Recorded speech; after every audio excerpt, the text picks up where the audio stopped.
ಫ್ಯಾಮ್ಲಿಯಲ್ಲಿ ಏನಂದ್ರೆ ಈಗ ಬರೀ ಹೆಂಗಸರು ಮಾತ್ರ ಸೀರಿಯಲ್ ನೋಡೋಕ್ಕೆ ಫಿಕ್ಸು. ಏನಂದರೆ ಸಂಜೆ 5 ಗಂಟೆ ಆಗ್ತಿದ್ದಂಗೆ ಅವ್ರದ್ದೊಂದು ಶೆಡ್ಯೂಲ್ ಸ್ಟಾರ್ಟ್ ಆಗೋಗ್ಬಿಡುತ್ತೆ. 5 ಗಂಟೆಯಿಂದ ಶುರು ಆದರೆ ಒಂದು 9, 9:30, 10 ಗಂಟೆ. ಅದ್ರ ಜೊತೆಗೆ ಅವ್ರ ಕೆಲಸಗಳನ್ನೂ ಮಾಡಿಕೊಂಡು ಸೀರಿಯಲ್ನೂ ನೋಡಿಕೊಂಡು ಎಷ್ಟೆಲ್ಲ ಮೇಂಟೈನ್ ಮಾಡ್ತಿರ್ತಾರೆ ನಮ್ಮ ಹೆಣ್ಮಕ್ಳುಗಳು ಕೂಡ. ಸೊ ಈ ಥರ ಸೀರಿಯಲ್ಸ್ ನೋಡ್ತಾ ಇರೋಂಥವ್ರನ್ನ ನೀವು ಸೆಳೆಯೋದು ಅದೊಂಥರ ಚಾಲೆಂಜಿಂಗೂ ಹೌದು.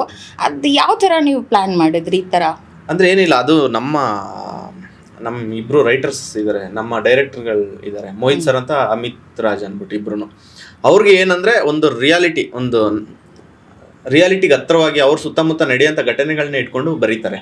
ಸೊ ಅದೇ ರೀತಿ ಆ್ಯಕ್ಟ್ ಮಾಡಿಸ್ತಾರೆ. ಸೊ ನಿಮ್ಗೆಲ್ಲೋ ಒಂದು ಕಡೆ ನಮ್ಮ ವೀಡಿಯೋಗಳನ್ನ ನೋಡ್ತಾ ಇದ್ರೆ ಅಯ್ಯೋ ಇದು ನಮ್ಮ ಇದರೊಳಗೆ ನಾನೆಲ್ಲೋ ಇದು ಮಾಡಿದ್ದೀನಿ, ಈ ಥರ ನಮ್ಮ ಸುತ್ತಮುತ್ತ ನಡೀತಾ ಇರೋ ಘಟನೆಗಳೇ ಇದು ನಿಮ್ಗೆ ಅನಿಸ್ತದೆ. ಸೊ ಅವಾಗ ನಿಮ್ಗೆ ಏನು ಅನಿಸ್ತದೆ, ಖುಷಿ ಆಗುತ್ತೆ ನೋಡೋಕ್ಕೆ. ಓಕೆ, ಯೂಶ್ವಲಿ ನಿಮ್ಮ ಯಾವುದೇ ಒಂದು ಶಾರ್ಟ್ ವಿಡಿಯೋಸ್ ನೋಡ್ತಿರ್ಬೇಕಂದ್ರೆ ಯಾವುದೋ ಒಂದು ನಮ್ಮನೆಗೆ ಗೆಸ್ಟ್ ಬಂದಾಗ ಈ ಥರ ಇನ್ಸಿಡೆಂಟ್ ಆಗುತ್ತೇನೋ, ಯಾವುದೋ ಒಂದು ಸಾವು ಹೋದಾಗ ಅಲ್ಲೂ ಕೂಡ ಏನೋ ಒಂದು ಕಾಮಿಡಿ ಸೆನ್ಸ್ ಇರುತ್ತೆ, ಏನೋ ಒಂದು ಅಲ್ಲೇನೋ ಕಾಮಿಡಿ ಹ್ಯೂಮರ್ ನಡೆಯುತ್ತೆ ಅನ್ನುವಂಥದ್ದನ್ನೆಲ್ಲ ತೋರಿಸ್ತಾ ಇರ್ತೀರಾ. ಸೊ ಅದನ್ನು ಆ್ಯಕ್ಟಿಂಗ್ ಮೂಲಕ ಹೆಂಗೆ ನ್ಯಾಚುರಲ್ ಆಗಿ ತಗೋಬರೋದು? ಈಗ ಪಾತ್ರ ಏನು ನಡೀತಾ ಇರುತ್ತೆ, ಸಿಚುವೇಶನ್ ನಾವು ಅರ್ಥ ಮಾಡಿಕೊಂಡು ಅದ್ರ ಪ್ರಕಾರ ನಾವು ಆ್ಯಕ್ಟ್ ಮಾಡಿದ್ರೆ ಅದು ನೈಜವಾಗಿರುತ್ತೆ ಅಂತ ನನಗೆ ಅನಿಸ್ತದೆ. ಯಾಕೆಂದರೆ ನನ್ನ ಸುತ್ತಮುತ್ತ ಇರೋರಿಗೆ, ನನ್ನ ಫ್ರೆಂಡ್ ಸರ್ಕಲ್ ಇದೆಯಲ್ಲ, ಅವ್ರಿಗೆ ಅನ್ಸೋದೆ ಅದು. ನನ್ನ ಚಿಕ್ಕದ್ರಿಂದ ನೋಡ್ಕೊಂಡು ಬಂದಿದ್ದಾರಲ್ಲ, ನೀನು ಮಾಡ್ತಾ ಇರೋದು ಆ್ಯಕ್ಟಿಂಗ್ ಅಂತ ನಮ್ಗೆ ಅನ್ಸಲ್ಲ, ನೀನು ನಮ್ಮ ಜೊತೆ ಹೆಂಗಿರ್ತೀಯ ಹಂಗೆ ಅಲ್ಲಿ ಸ್ಕ್ರೀನ್ ಮೇಲೆ ಕಾಣಿಸ್ಕೊಂತೀಯ ಅಂತಾರೆ. ಸೊ ಅದನ್ನು ನಾವು ಎಲ್ಲೋ ಒಂದು ಕಡೆ ನಾವು ಒಂದು ಅಲ್ಲಿ ಡೈಲಾಗ್ ಆದಮೇಲೆ ನನ್ನ ಡೈಲಾಗ್ ಹೇಳಬೇಕು, ಅವ್ರದ್ದು ಆದ ತಕ್ಷಣ ನಾನು ಹೇಳಬೇಕು, ಇಲ್ಲ ಆದಮೇಲೆ ಇಲ್ಲಿ ಬರಬೇಕು, ಈ ಥರ ಒಂದು ಮೈಂಡ್ ಸೆಟ್ ಇಟ್ಕೊಂಡು ನಾವು ಆ್ಯಕ್ಟ್ ಮಾಡೋಕೆ ಹೋದಾಗ ಆ ರಿಯಾಲಿಟಿ, ನ್ಯಾಚುರಾಲಿಟಿ ಬರಲ್ಲ. ಸೊ ನಾವೆಲ್ಲ ಒಂದು ಕಡೆ ನಾವು ನಮ್ಮ ತನ ಏನಿದೆ ಅದನ್ನು ಇಟ್ಕೊಂಡು ನಾವು ಆ್ಯಕ್ಟ್ ಮಾಡಬೇಕಾದ್ರೆ ನಮ್ಮ ರಿಯಾಲಿಟಿ ಅಂದರೆ ನೈಜವಾಗಿ ಅದು ಆಚೆ ಬರುತ್ತೆ. ನೈಜವಾಗಿ ಬರುತ್ತೆ. ಈಗ ಈ ಥರ ಸಿಚುಯೇಷನ್ಗಳನ್ನ ನೀವು ನಿಮ್ಮ ಒಂದು ಚೈಲ್ಡ್ಹುಡ್ ಡೇಸಲ್ಲೋ ಯಾವುದೋ ಒಂದು ನಿಮ್ಮ ಒಂದು ಸೀನ್ಗೆ ಸಂಬಂಧಪಟ್ಟಿದ್ದೇನಾದರೂ ಇನ್ಸಿಡೆಂಟ್ಸು ನಿಮ್ಮ ರಿಯಲ್ ಲೈಫಲ್ಲಿ ನಡೆದಿದ್ದೇನಾದರೂ ನಿಮಗೆ ರೀಕಾಲ್ ಆಗ್ತಾ ಇತ್ತಾ ನೀವೇನಾದರೂ ಆ್ಯಕ್ಟ್ ಮಾಡುವಾಗ? ಇಲ್ಲ ಮೇಡಮ್, ಆಲ್ಮೋಸ್ಟು ಅಂದರೆ ಇದು ರೈಟರ್ಸ್ಗಳು ನಮ್ಮ ಮೋಹಿತ್ ಸರ್ ಮತ್ತು ಅಮಿತ್ ಅವ್ರು ಬರ್ದಿರೋದಲ್ಲ. ಸೊ ಅವ್ರ ಜೀವನದಲ್ಲಿ ಏನೇನು ನಡೆದಿರುತ್ತೆ ಅದನ್ನು ಬರ್ದಿರ್ತಾರೆ. ಸೊ ಕೆಲವೊಂದು ನಮಗೆ ಎಲ್ಲೋ ಒಂದು ಕಡೆ ಹೌದು ಇದು ನಮ್ಮ ಮನೆಗಳಲ್ಲಿ ಈ ಥರ ಮಾತಾಡ್ತಾರೆ.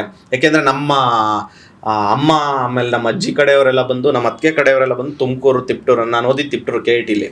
ಸೊ ಅಲ್ಲೆಲ್ಲ ಆಲ್ಮೋಸ್ಟ್ ನಮ್ಮದು ಮೊನ್ನೆ ಭಾವಪೂರ್ಣ ಶ್ರದ್ಧಾಂಜಲಿ ಅಂತ ಶಾರ್ಟ್ ಫಿಲಮ್ ಅಂತಲ್ಲ, ಅಲ್ಲಿ ಆಮೇಲೆ ಹಾಸನ್ ಕಡೆ ಇದೊಂದು ಲ್ಯಾಂಗ್ವೇಜ್ನ ಇಟ್ಕೊಂಡು ನಾವು ಮಾಡಿದ್ವಿ. ಸೊ ಅಲ್ಲಿ ಜನಕ್ಕೆ ಏನನ್ಸುತ್ತೆ, ನಮ್ಮ ಮನೇಲಿ ನಡೀತಾ ಇರುವಂಥ ಒಂದು ಘಟನೆಗಳು ಇದು ಅಂತ ಅವ್ರಿಗೆ ಹತ್ರ ಆಗುತ್ತೆ. ಬೇರೆ ಬೇರೆ ಅಂದರೆ ಈಗ ಮಂಡ್ಯ ಕಡೆ ಬಂದಾಗ ಲ್ಯಾಂಗ್ವೇಜ್ ಅಂತ ತಗೊಂಡಾಗ ಅಲ್ಲಿನ ಸ್ಲ್ಯಾಂಗೇ ಬೇರೆ ಇರುತ್ತೆ.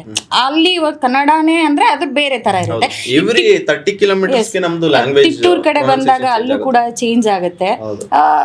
ನೀವು ಅದನ್ನ ಎಷ್ಟು ಒಂಥರ ನ್ಯಾಚುರಲ್ ಆಗಿ ಮಾಡ್ತೀರಾ, ಅದು ಹೇಗೆ ಸಾಧ್ಯ ಮೇಡಮ್? ಅಂದರೆ ನಂದು ಪರ್ಸ್ನಲಿ ನಾನು ಏನಕ್ಕೆ ನನಗೆ ಅದೊಂದು ಸ್ವಲ್ಪ ಈಸಿ ಆಗುತ್ತೆ ಅಂದರೆ, ನಾನು ನಮ್ಮೂರು ಹುಟ್ಟೂರು ಕೇರ್ಪೇಟೆ ನಮ್ಮದು. ಸೊ ಅಲ್ಲಿ ಬದುಕಿದ್ದೀನಿ. ಅದಾದಮೇಲೆ ನಾನು ಮೈಸೂರು, ಮಂಡ್ಯ ಎಲ್ಲ ನಮ್ಮದು ಆ ಕಡೆನೇ ಬಂದ್ಬಿಡುತ್ತೆ. ಅದಾದಮೇಲೆ ನಾನು ಮೂಡಬಿದ್ರೆ ಮಂಗಳೂರು ಸೈಡಲ್ಲಿ 2 ವರ್ಷ ಜೀವನ ಮಾಡಿದ್ದೀನಿ ಹಾಸ್ಟೆಲಲ್ಲಿ. ಸೊ ಹಂಗಾಗಿ ನನಗೆ ಅಲ್ಲೂ ನೇಟಿವಿಟಿ ಯಾವ ಥರ ಇರುತ್ತೆ ಅಂತ ನನಗೆ ಗೊತ್ತು. ಸೊ ಅದಾದಮೇಲೆ ತಿಪ್ಟೂರಲ್ಲಿ ನಾನು ಓದಿದ್ದು, ಅಲ್ಲೊಂದು 6-7 ವರ್ಷ. ಸೊ ನನಗೆ ಒಂದು ಹಾಸ್ಟೆಲಲ್ಲಿ ನಾನು ಬೆಳೆದಿರೋದ್ರಿಂದ ನನ್ನ ಸುತ್ತಮುತ್ತ ಇರೋ ಜನಗಳು ಕಂಪ್ಲೀಟ್ಲಿ ಕರ್ನಾಟಕ ಸುತ್ತಮುತ್ತ ಎಲ್ಲೆಲ್ಲಿದ್ದಾರೆ ಎಲ್ಲ ಕಡೆ ನನ್ನ ಫ್ರೆಂಡ್ಸ್ ಇದ್ದಾರೆ. ಸೊ ಅವ್ರ ಜೊತೆ ನಾನು ಬೆಳೆದು ಯಾವ್ಯಾವ ನೇಟಿವಿಟಿಲಿ ಯಾವ ಥರ ಇರುತ್ತೆ ಲ್ಯಾಂಗ್ವೇಜು, ಯಾವ್ಯಾವ ನೇಟಿವಿಟಿಯವರು ಯಾವ ಥರ ನಡ್ಕೊತಾರೆ, ಇದು ನನಗೆ ಸ್ವಲ್ಪ